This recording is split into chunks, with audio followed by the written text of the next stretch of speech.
নমস্কাৰ। অসম লোকসেৱা আয়োগে এখন নটিফিকেশ্যন প্ৰকাশ কৰিছে।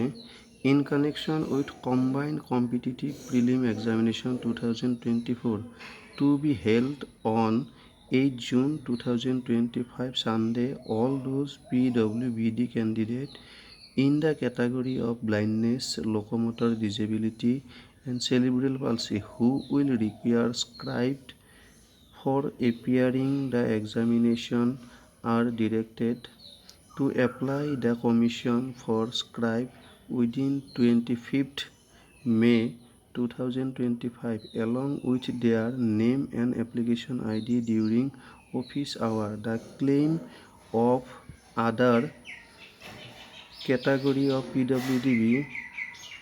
PWBD candidate must be supported with valid certificate of disability issued by Chief Medical Officer / Chief Surgeon / Medical Superintendent of Government Health Care Institute as per proforma at Appendix 1.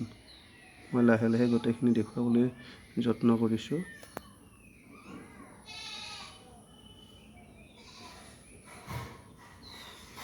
Certificate regarding physical limitation in an examinee to write এনেকুৱা এখন চাৰ্টিফিকেটটো দিছে, proforma দিছে আৰু তলৰ ফালে এখন undertaking দিছে।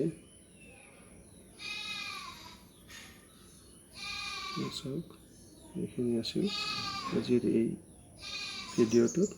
আপোনালোকে যদি চেনেলটো এতিয়ালৈকে ছাবস্ক্ৰাইব কৰা নাই, চেনেলটো ছাবস্ক্ৰাইব কৰি ল'ব আৰু তেতিয়াই আগলৈকে এনেকুৱা ভিডিঅ'সমূহ পাই থাকিব। ধন্যবাদ।